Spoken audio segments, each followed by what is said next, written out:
Welcome to the Minds of Yachtllywood, the podcast. Here we will uncover the stories behind the yachting industry. Tell me how sustainability can actually save money. The profit is not for today, it's for the long-term vision. This is why with our platform, we will be able to show. We have the crew happy about it. They are sensitive about sustainability, everything that, yeah, it's nice. We want the other half. They are just closed. Came back the next day with a huge headache from the day before, almost no voices. At the end, is one of the boats and the crew who act the most. The impact of the training is huge, and this is why I'm super proud of it. I'm Sofiana Bergolzi, your host, and now let's dive into the conversation. But first, take a little second and hit the subscribe button. Claire, finally, I have you here after 1 year that we wanted to do something nice about your project with ETYC. And you're here. Thank you for coming. Thank you for inviting me. So, thank you. What sustainability means in the yachting context? Actually, I would say people, mental health, support for the crew in general. So sustainability in terms of crew support, planet, reducing the impact on the environment for the boat, and profits. That means continuing to make the most profit possible for your business, but still in reducing the impact on the environment and on protecting the people working in the business. Okay. Because I think when we say the term sustainability, the first thing that comes to everybody's mind is nature and ocean and so on, right? Yeah. But I feel you need to have some kind of sensitivity to care about those topics that, to be honest, not everybody does. Of course you do. So another side that you just mentioned is the profits and the cost saving side of sustainability. So tell me how sustainability can actually save money to the yachting companies. Let's go to the point. Yeah, let's go to the point. So first of all, sustainability is based on the long term. So it's mental health for the long term, visions, environments for the long term, next generation. So profit is the same. It's like investment. You gonna buy something that will cost more than what you used to buy for single use, for example, that will stay for the long-term vision. So that's mean you will reduce the cost in the long term. In general, for the operational side of the boat, there will be some investments to reduce actual consumption of the boat, can be water maker, filter, or different other stuff that you can put inside the boat. To not go into detail, but there is lots of things you can do. But what is positive is to see that then at the end of the next year or the year after, you will reduce the cost and you will at the same time reduce the impact of the boat during these years. So, the profit is not for today, is for the long-term vision. What is interesting and when you will sell the boat, in everybody buying some boat today or they have a boat, they are using the boat today and new regulations are coming and then you will have to sell the boat. One day you want to buy a bigger one or you just don't want to have a boat anymore, which is something I can't imagine when you are a boat lover. But then your boat, the less consumption boat, the less polluting boat will be privileged and will be on the top of the list for buyers, for bank support, to support the future buyers to buy the boats, but also for insurance because there is less risk of pollutions. So there you're talking more about fuel consumption, what kind of fuel, and also I guess about the generators use and basically the energy sources, right? Yes, exactly. And it's also like a boat in general, how it is built. You can put in place some new technologies that help you to reduce the consumption of the boat. For example, we had a client, they decided to change all the windows of the boats for the salon because with this time of windows, there is less UV coming inside the boat. So then you use less the air conditioning because the boat is keeping the cold like longer. It's like isolation you do on a house. It's quite the same, but for a boat is also more expensive, and you have to think about the weight, and there is lots of particularities that will be different for every type of boat. Yeah. So, excuse me my ignorance, but for example, talking about fuel, if you use one kind of fuel, let's say regular fuel, or you use biofuel, is there a difference in terms of, I don't know, the use of the engines? No, we had the clients who changed the type of fuels. They was using diesel, normal fuel diesel, and they changed to HVO, which is hydrogenated vegetable oil, and it's a biofuel, type of biofuel. So there is two point I wanted to highlight. Is the first one, they refill here in south of France, in Antibes. So the price was almost the same than normal fuel because France is giving subsidies to biofuel.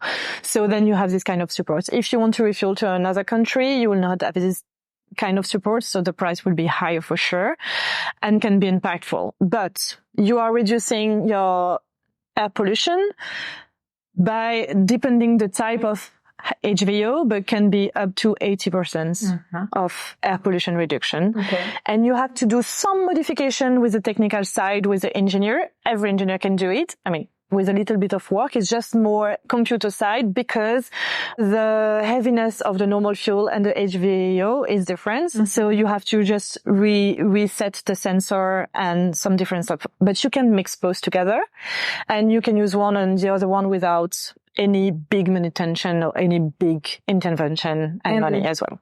Does it have any impact in the life length of the engines, or it will be the same? And even I would say it's better to use HVO because HVO is like an oil, so it don't need that much maintenance that diesel. Okay. So you need less maintenance, and also can be like type of cleaning your engine. So it's all positive. Okay, so this is for the general energy. We had this conversation last year, but tell us here, what about these little actions that the crew can do? And this is actually your project with ETYC, right? Yeah. To train the crew to adopt these protocols which are sustainable. So give me, you said before, let's don't go to details. I want to really go to details and give me examples. Okay, so there's lots of examples. So I will ask you some help. Choose a department. Which department of the boat you want? I don't know. An example. Let's say the kitchen. Okay, so the galley. And then try to imagine like a hotel and a restaurant making food for 20 crew and 12 guests. And then you are using lots of water. So you are rinsing the fruits, the vegetables, you are leaving the water tap open and so on. So this is water consumption, and it's not only consuming water, but it's creating wastewater, grey water, and this grey water is polluting the ocean. So this is two types of pollution. There is consumption, heavy consumption, and water pollution at the same time. So we are telling them that there is lots of things they can put in place. For example, there is pressure reduction that you can plug directly on the tape. It's about €3 each, and you can put that in all departments of the boat. At the interior, for the crew, for the shower, everything. And you don't really feel the difference. It's just like helping you to reduce 50% of the consumption. Okay. So not only of the waste, but of course, if it's 30% of waste, it's 30% of consumption as well. So of the water. Yeah, consumption. Exactly. So then you reduce also your wastewater, the grey water tank. So it's a win-win. What else in the galley? So another idea. So usually they tell us how they're working and they are driving them. The provisioning for the galley. The provisioning is huge topic. So usually what's the tricky with the yachts? They have no time.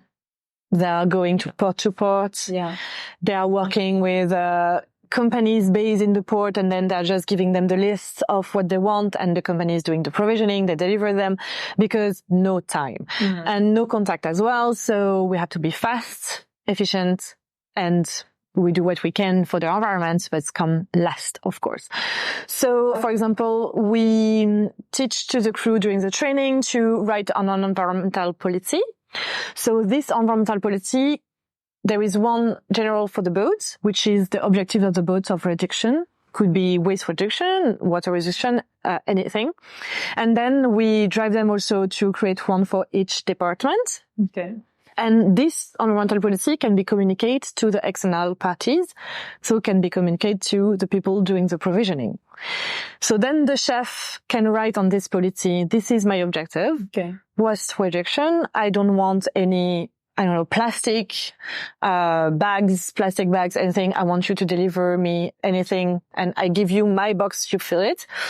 It's something can be on the policy, and every time they're arriving on the port, they just forward this policy to the people, the provisioning, or any people they're working with, and they have to follow it. Mm-hmm. So it's helping them to reduce anything. And how do you think that this type of practices improve the image of companies in general, not only the yachts or the provisioning, but in companies in general? So how this image can be improved and how that improved image can translate in benefits for the company?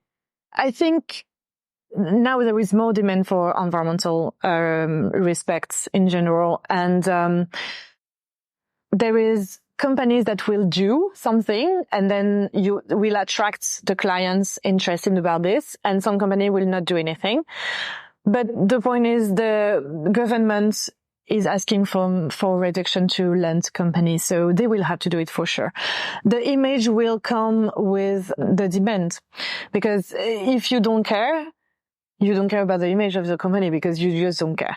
But for example, if you go to a restaurant and the restaurant has a farm just behind the restaurant and you are ordering meat and you know the meat is coming from the farm, if you don't care about animals and you see how they are killing the animals for your food, you will be like, oh my God, it's hurting me. If you don't care, you're like, yeah, it's normal. I'm going to eat it because it's life. Yeah. You see, it depends the client's vision, but also this is for business. But for the yachts, there is different image, which is the people image. Yeah. And we saw lots of things happening, especially in Spain, against yachts. Mm. It's like the fourth time that yachts are vandalized by activists. So the image is coming from the ignorance as well, because they don't know, of course, yachting are polluting, but they don't know how much and how they are polluting, or they don't know what you are doing to reduce. This is why with our platform, we will be able to show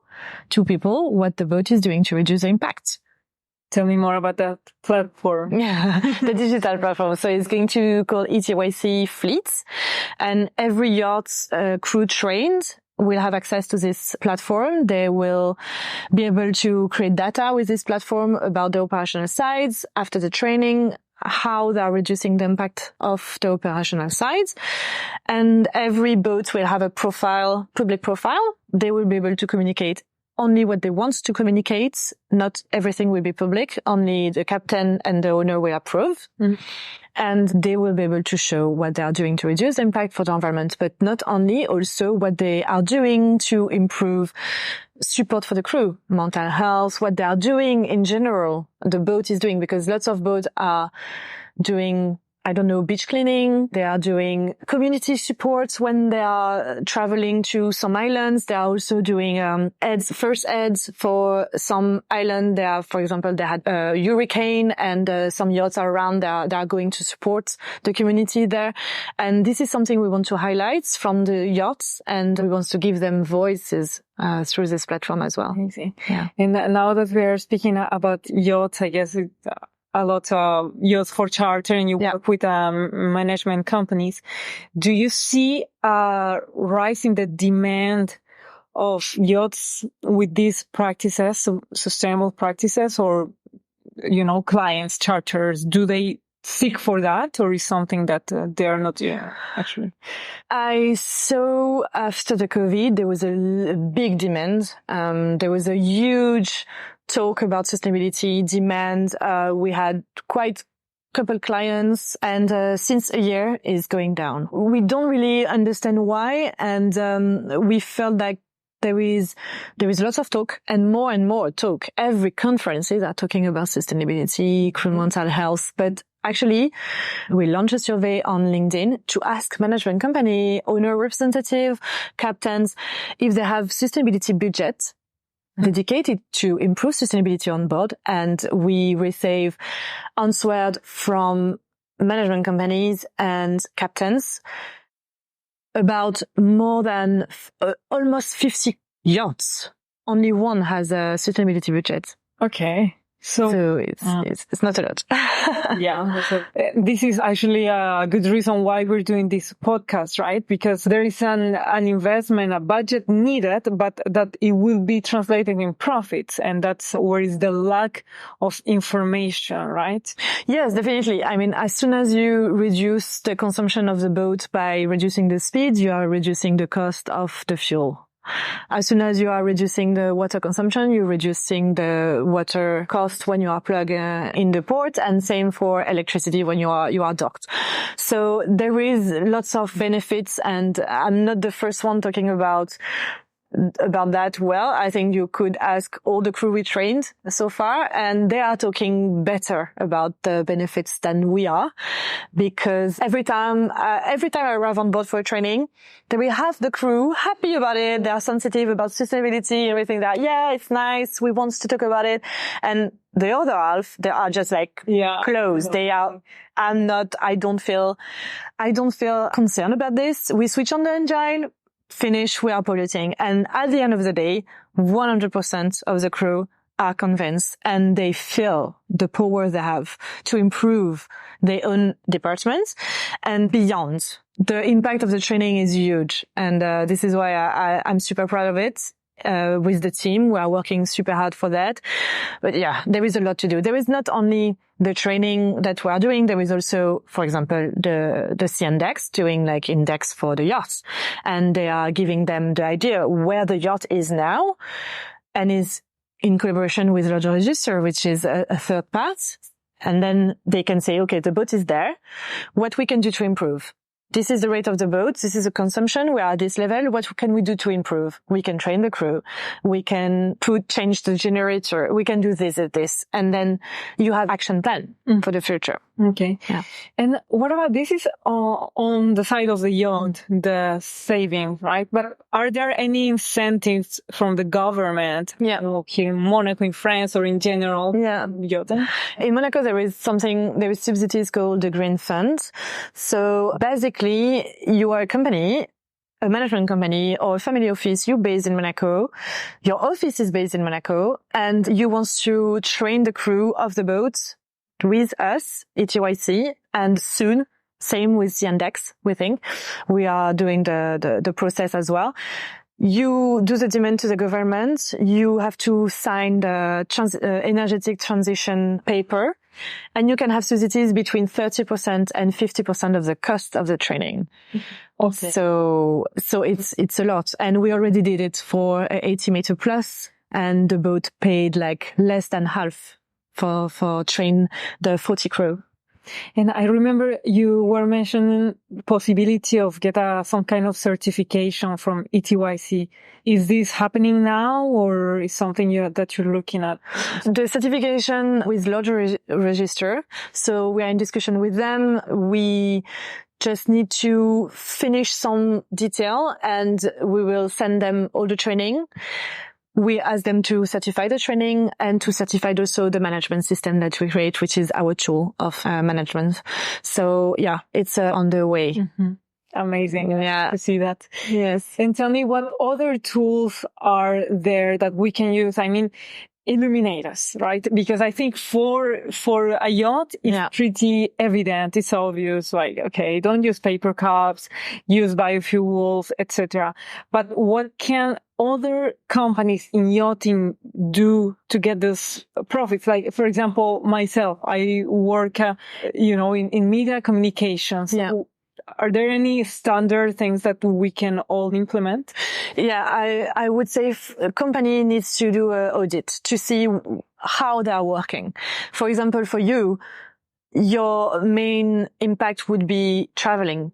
Mm-hmm. And if you are traveling a lot, you are taking plane, train or cars, you need to assess that. You need to see how much you are impacting, what's your CO2 impact with your job, your travel especially, and how you can reduce it. So there is two options. First of all, you reduce one. You can communicate about this as well. For example, I'm not going to this event because I think it's not enough relevant for me and the impact on environment will be too high. So I'm going to do, or maybe you can go to one event and you can mix with other event and you can say, yeah, I'm going to this event because there is 2-3 other events at the same time and stay into the place and then I don't need to travel twice, or I will not go to only one event. So your impact will be the traveling, I think. Mm-hmm.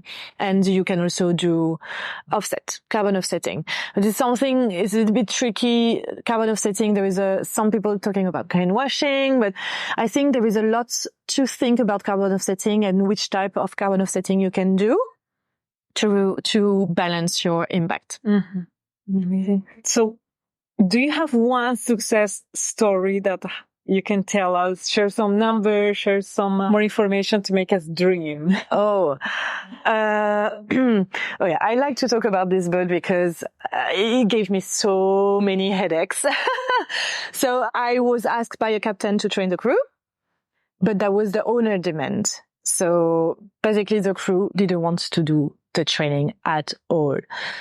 So I arrived on board the boat and the welcoming was not very welcoming. Like here, very welcoming. Everybody was not happy to be there. Everybody was sitting like this on the chair, like, we want to do something else than being here with you today. And so I took my courage. I was beginning doing the training. Previously I was chief stewardess. So for me, being chief stewardess and then became trainer was a big, step for the vision, like the crew looking at me like, yeah, you need to create your credibility as well. And it was super hard. So I start the first day and the captain was complaining to every point I was making. It was like huge. And I look at him and was like, okay, so you like to complain, and he laughed and he had lots of humor. So we could have that kind of humor together because I have lots of humor as well. And I don't take it personally. So I understood that. I say, okay, so let's do the training. And then at the end of the day, I came back the next day with a huge headache from the day before, almost no voices. And I was like, okay, second day, I have to focus because every day every point I was explaining to them what they can do, but they're asking why should we do that? And I was like, okay, so I'm explaining to you why you should do it instead of what you can do. So it's giving me like more time, like it was really, really, really hard. And at the end is one of the boat and the crew who acts the most. Wow. After a couple months. And the captain is one of my biggest fans now. He's talking about the training to everyone. He's supporting me so much. Every time he can invite me to captain's meeting, he's inviting me to captain's meeting. It's insane. And this is for me my biggest success is to flip someone from one side to the other side. And yeah. Well, the thing is that the word sustainability, we hear it so much. And as you said, so many in every conference, in every talk, sustainability. I say it from my point of view. And we have the perception that is something that some efforts that we are giving. You said it, like, why? Why do I need to change this? Why? If I'm not really an environmentalist person. So the thing is, we need to understand why before. Yeah. And then we will come up, or thanks to you or other people who can guide us, we can come up with a how and what, where. But first is the why, right? Yes, exactly. First of all, we need to understand the issue for the planet. There is the climate change, global warming, and this is a huge issue that we will all face. And the objective to reduce the impacts in general for any businesses is to be able to almost continue the life we used to have. I'll give you an example. Simple. I was working on board yachts. So I was just you. I did like 7 years on board yachts, 8 years on board yacht, and 7 on board the same. We used to go to Capri every summer. And the last summer we went to Capri, usual dates. Every year we're going to Capri the same dates in August. Starting to be so warm, so hot, jellyfish in the water. So, 2 points. First, the guest was staying inside the boat with air conditioning because it was too hot outside. They couldn't swim because there was lots of jellyfish. So, what's the point? It's just because the water is getting warmer and the weather is getting warmer as well. So that will push yachting industry and clients as well to change, to do modification of their habits. They used to go to Mediterranean for the summer. Maybe in the Mediterranean in 2 years will be too hot.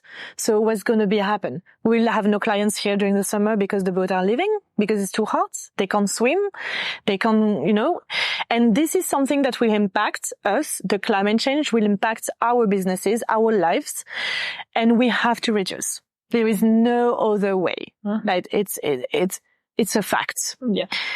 And we are trying to make it sexy and attracting.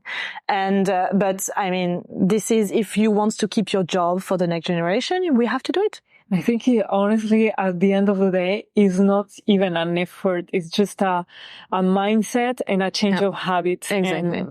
And it will take some time still to switch to this mood, but it will happen one way or another. Yeah, I mean, there is some time, but also we need support from government and from companies and businesses, because if there is no enough businesses to give you what you're looking for example, the cleaning products, biodegradable cleaning products, we knew that we are looking for that for a while and we don't find something working as much as the chemical ones are working. So we need more businesses. We need more companies doing sustainability services, products. We need startups. We need new projects. We need like a wave of people doing, I don't like to talk about like green or stuff. It's something that will be integrated to any businesses in the future. Yeah. So this is what I think. And I overheard you there that you were speaking about a future project and a fundraising that you're doing. Yes. Can you tell us a little bit what's happening? Yeah. With my business partner, we are looking for funds. We are fundraising and we are starting the fundraising now. We're looking for 500,000 euros to develop the platform and we are developing the platform as well, but to make it like bigger, to have a bigger team and to develop the training and the platform for the cruise ships industry, which is not existing as well. Yeah. A big market. Yeah. Wow. It's a big challenge. Yeah. And, we think that the cruise ships industry has also a very bad reputation. Yeah. And, we think that we can help them. So this is why we decided to fundraise right now, the first round, and it's, in, 1 year's half, the second round, to, develop the biggest sustainable training and digital platform for the yachting and the cruise ships industry. I need to say from a personal side, I admire you so much and you have this huge vision. It's, really incredible. And tell us how we do to participate in the crowdfunding. It's not a crowdfunding this time. It's really fundraising. You have to contact us because the company is based in Monaco, and to be part of a company based in Monaco, there is some steps to respect. And we are working with big lawyers, and we just contact us if you are interested, and we'll see what we can do together. Yeah. Claire, thank you so much. Thank you very much. It was really, really nice. Thank you very much, Stephanie. I got a lot from this, and I hope you guys as well. Yeah. So, don't forget to follow, Claire in her steps. And I think you are the person who can guide us in these sustainable practices that we can take and kind of clarify so many doubts that I know everybody has. Oh, you're so kind. Thank you. I think there is lots of people can guide lots of businesses, but we are one of them, and we will be part of this team for the long-term vision. Thank you, Claire. My pleasure. Thank you so much, Anna. Thanks for joining us today in the Minds of Yachtllywood, the podcast. Don't forget to subscribe for more exciting episodes with incredible guests. Until next time.